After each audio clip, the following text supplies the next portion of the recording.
మన జీవితాలు మార్చుకోవడానికి ఈ లోకంలో అనేక మార్గాలు ఉన్నాయండి. కొంతమంది చెడిపోతారు జీవితాల్లో, డబ్బు సంపాదించాలి, ఒకటి మోసం చేసైనా, ఒకరికి అన్యాయము చేసైనా, లేదా అన్ని వదులుకొని సంపాదించవచ్చు, ఎట్లాగైనా సంపాదించు డబ్బు. అలాంటి డబ్బు నీ పిల్లలకు మంచిది కాదు చెప్తున్నా. హల్లెలూయా. మోసపు డబ్బు, అన్యాయంగా సంపాదించే డబ్బు, అన్యాయంగా అక్రమంగా నువ్వు లాక్కున్న డబ్బులు లేదా ఆస్తులు నీ పిల్లలకు నీ తరములకు మంచిది కాదు. నువ్వు కష్టపడి నువ్వు రోజుకి 100 రూపాయలు సంపాదించినా అది నీకు నీ కుటుంబానికి ఆశీర్వాదం. హల్లెలూయా. నువ్వు కష్టపడి సంపాదించుకున్న ఆ ఇల్లు నీ తరతరములకు దేవుడిస్తాడు. హల్లెలూయా. ఈ లోకములో మనము ఉన్నతమైనటువంటి స్థితిలో ఉండడము కాదు, కానీ దేవుని దృష్టిలో ఉన్నతముగా ఉండడమే ఘనత మనకు. మనం ఎంత సంపాదించినా, ఎంత ఎత్తుకు ఎదిగినా కూడా దేవుని దగ్గర నీకు స్థానము లేకపోతే ఈ లోకములో ఉన్నంత వరకే నీ జీవితం. హల్లెలూయా. ఎందుకంటే మనకి ఎప్పుడు కూడా ఒకరోజు మంచిగా ఉంటే ఒకరోజు మంచిగా ఉండదు. ఒక సంవత్సరం అంతా బాగుందండి, నెక్స్ట్ ఇయర్ అంతా బాధలే. ఒక 2 నెలలు మంచి లాభాలు వచ్చాయని మీ వ్యాపారంలో, తర్వాత అన్ని నష్టాలే. కొన్నిసార్లు నమ్మిన వాళ్ళు మోసం చేస్తూ ఉంటాం కదా, కొన్నిసార్లు అవమానాలు ఎదుర్కొంటూ ఉంటాం.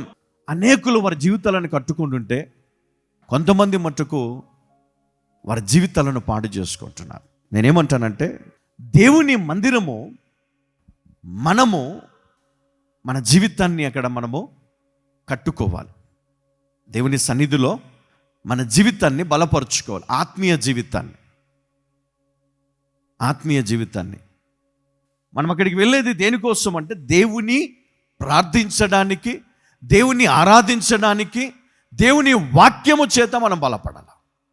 అది నీకు, నీ పిల్లలకు, నీ తరతరములకు అది జ్ఞానమై ఉన్నది. హల్లెలూయా. నీకు క్రమశిక్షణ నేర్పిస్తుంది, నువ్వు ఎలా బ్రతకాలో నేర్పిస్తుంది. చాలా విషయాలు ఇందాక మనం మాట్లాడుకున్నాం. మౌనంగా ఉండాలి, మూర్ఖులతో వాదనలకు దూరంగా ఉండాలి, నీ హృదయాన్ని నువ్వు భద్రము చేసుకోవాలి, భద్రంగా కాపాడుకోవాలి. ఎందుకంటే నీ హృదయంలో నుండి ఏమొస్తుందంట? జీవజల. హల్లెలూయా. మృదువైన మాట క్రోధమును చల్లార్చును. హల్లెలూయా. ఎందుకంటే నిర్గమకాండం 14:14 ఒకసారి చూద్దాం. యెహోవా మీ పక్షమున యుద్ధము చేయును, మీరు ఊరకయే ఉండవలెనని ప్రజలతో చెప్పాను. హల్లెలూయా కదా. యెహోవాయే మీ పక్షమున యుద్ధము చెయ్యును. ఎప్పుడు? నీవు జ్ఞానివిగా ఉన్నప్పుడు, జ్ఞానము పొందుకున్నప్పుడు. ఏ జ్ఞానం? లోక జ్ఞానం కాదు, చదువు జ్ఞానం కాదు. చదువుకోవాలి, చదువుకోవద్దని ఎవరికి నేను చెప్పను. ప్రతి ఒక్కరూ చదువుకోవాలి. నువ్వు ఎంత చదవాలనుకున్నా అంత చదువు. చదువుకున్న తర్వాత చదువుకు తగ్గట్లుగా ఉద్యోగం చేయి. నీ కుటుంబానికి నువ్వు అండగా నిలబడు. నాకు ఈ ఉద్యోగము వద్దు, ఆ కంపెనీ వద్దు, ఈ కంపెనీ వద్దు కాదు. నువ్వు ఖాళీగా ఉండకుండా చూసుకో. నువ్వు సంపాదించుకో, నీ కుటుంబాన్ని పోషించు. నీ కుటుంబానికి 3 పూటలు కొదవ లేకుండా సమృద్ధిగా వారికి ఆహారం పెట్టు. అయ్యో ప్రతిసారి అప్పు తెచ్చి ఇంట్లో రేషన్ లేదు, అది లేదు, ఇది లేదు అని బాధపడుకుంటూ, ఇబ్బంది పడుకుంటూ, ఏడ్చుకుంటూ, కొట్లాడుకుంటూ, ఈవెన్ చేసుకున్నాకే నా జీవితం ఇట్లా అయిపోయింది, ఈయనని చేసుకున్నాక ఇట్లా అయిపోయింది నా జీవితం అని ఒకరినొకరు తిట్టుకోకుండా, అపార్థం చేసుకోకుండా, నీకు ఇవ్వబడినటువంటి కుటుంబం కొరకు భార్యగా భర్తగా బాధ్యత తీసుకొని ఇద్దరు కష్టపడి పనిచేయండి. లేదా ఒకరి జీతం సరిపోతుందా, ఒకరు పిల్లలు చూసుకుంటారో చూసుకోండి, కానీ కష్టపడి పని చేయండి. జ్ఞానాన్ని సంపాదించుకోండి, నీ జీవితాన్ని కట్టుకోండి. హల్లెలూయా, హల్లెలూయా. చూడండి, ఎప్పుడైతే నీవు వాక్యానుసారం జీవిస్తావో దేవుడే నీ పక్షమున పోరాడతాడట. హల్లెలూయా. నువ్వు శిక్షించాల్సిన పనిలే, నువ్వు తిట్టాల్సిన పనిలే, నువ్వు ద్వేషించాల్సిన పనిలే, నువ్వు వారికి దూరంగా పారిపోవాల్సిన పనిలే. దేవుడు చూసుకుంటాడు. దేవుని పైన వదిలేయండి. ఇది నీ వాక్యం సెలవిస్తూ ఉంది. అయ్యా, నా శత్రువులను హింసిస్తున్నారు ప్రభా. దావీదు ప్రార్థన దేవుడు విన్నాడు. యెహోషువ ప్రార్థన దేవుడు విన్నాడు. మోషే ప్రార్థన దేవుడు విన్నాడు. సొలొమోను ఏమడిగాడమ్మా? జ్ఞానం అడిగాడంట. అందరూ డబ్బులు అడిగితే మరి ఈ జ్ఞాని దేవుని దగ్గర నుంచి ఏమడిగాడు? జ్ఞానమును అడిగాడు. హల్లెలూయా, దేవునికి మహిమ కలుగునుగాక. యాకోబు 3:17. అయితే పైనుండి వచ్చు జ్ఞానము మొట్టమొదట పవిత్రమైనది. ఏమంట? పైనుండి వచ్చే జ్ఞానము మొట్టమొదట పవిత్రమైనది, మొట్టమొదట పవిత్రమైనది, తరువాత సమాధానకరమైనది, తరువాత సమాధానకరమైనది, మృదువైనది, మృదువైనది, సులభముగా లోబడునది, సులభముగా లోబడినది, కనికరముతోను కనికరముతోను, మంచి ఫలములతోను, ఏమంట? మంచి ఫలములతోను నిండుకొనినది, నిండుకొనినది, పక్షపాతమైనను పక్షపాతమైనను, వేషధారణ అయినను, వేషధారణైనను లేనిదియునై ఉన్నది. లేనిదినై ఉన్నది. హల్లెలూయా, హల్లెలూయా, హల్లెలూయా. దేవుడిచ్చు జ్ఞానము. ఇక్కడ 2 రకాల జ్ఞానాలు ఉన్నాయండి. లోక జ్ఞానము, దైవిక జ్ఞానం. అంటే దేవుడిచ్చే జ్ఞానం. లోకము మనకిచ్చే జ్ఞానము అది ఎక్కడి వరకు తీసుకెళ్తుంది? నక్షత్రాలపై, చంద్రుని పైకి. అంటే ఇంతగా మనిషి ఎదిగిపోయాడు టెక్నాలజీ పరంగా.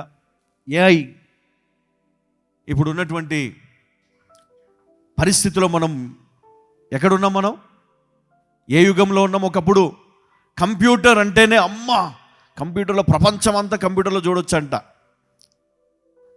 అది ఎక్కడో కాలేజీలో ల్యాబ్లో ఒకటి ఉండేది. ఇప్పుడు ఇంటికొకటి. సరే, అది అయిపోయింది. ఇప్పుడు మొబైల్ వచ్చింది. ఎంతమంది దగ్గర ఉందండి? అందరి దగ్గర ఉందా? ఎంత ఫాస్ట్ జనరేషన్లో ఉన్నాను. రాబోయేది నాశనమే కానీ మంచి లేదు. రాబోయే రోజుల్లో నాశనమే రాబోతుంది కానీ మంచి లేదు. ఎప్పుడైతే జ్ఞానం పెరుగుతుందో ఒకనాడు అది ఒక దగ్గర ఆగిపోవాల్సిందే. ఏదైనా సరే సమస్య ఎక్కువైందనుకోండి, అది ఎక్కడో ఒక దగ్గర ఆగిపోతుంది. జ్ఞానం ఎక్కువైపోయింది అనుకోండి, అది చాలా ప్రమాదమే. అందుకే దేవుడు దైవ జ్ఞానముని ఇచ్చాడు, దాన్ని బ్యాలెన్స్ చేయడానికి. ఇప్పుడు ఉన్నటువంటి ప్రస్తుత ఈ పరిస్థితుల్లో నీవు వాటన్నిటి నుండి నీ లైఫ్ని నువ్వు కాపాడుకోవడానికి, నువ్వు సెక్యూర్డ్గా ఈ లోకములో ఉండడానికి, నీకు గర్వం రాకుండా. ఇప్పుడు చదువు ఎక్కువైపోయింది అనుకోండి, పెద్దోళ్ళు అంటుంటారు, అరే నీ కళ్ళు నెత్తి మీద ఉన్నాయిరా, నీకు ఎవరు కనబడట్లే, పక్కన తాత కనబడట్లేదు, పక్కన మామ కనబడట్లేదు, పక్కన దైవజనుడు కనబడట్లేదు, పక్కన ఎవరు కనబడట్లేదు. ఎందుకంటే నీ చదువుని బట్టి నీకు గర్వం వచ్చింది కదా.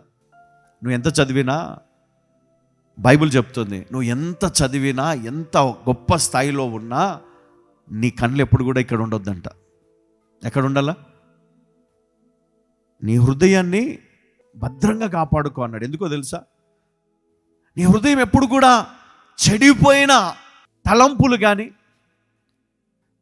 జీవితాన్ని కానీ కలిగి ఉండకూడదు. ఎప్పుడు కూడా మంచి, ఎప్పుడు కూడా. ఎందుకంటే దేవుని యందు భయభక్తులు కలిగిన వ్యక్తి అన్నిటిని ఓర్చుకుంటాడు, సహిస్తాడు. కానీ తప్పకుండా దేవుడు అతన్ని విడిపిస్తాడన్న ధైర్యము, జ్ఞానమును కలిగి ఉంటాడు. మనం ఈ లోకములో ఒక మంచి వ్యక్తిగా ఉండాలి, మంచి కుటుంబంగా ఉండాలి. దుఃఖము, బాధ, సంతోషము, సమాధానము ఇవన్నీ కూడా నీ క్రియలను బట్టి, నీ ప్రవర్తనను బట్టి, నీ జ్ఞానమును బట్టి, వివేచనను బట్టి, వివేకమును బట్టి మరి ఇవన్నీ కూడా నీ జీవితంలో పొందుకుంటాం. అందుకనే పరిశుద్ధ లేఖనం మనకు సెలవిస్తూ ఉంది, దేవుడే నీ పక్షమున పోరాడనిమ్ము. ప్రభా నువ్వే చూసుకో అన్నిటికీ. నువ్వు మట్టుకు వాక్యానుసారము జీవిస్తూ ముందుకు సాగి వెళ్ళడమే. ఎందుకంటే దైవిక జ్ఞానము కేవలము మరి సమాచారం కాదు, కానీ అది మన స్వభావాన్ని అంటే క్యారెక్టర్ని మారుస్తుందంట. హల్లెలూయా.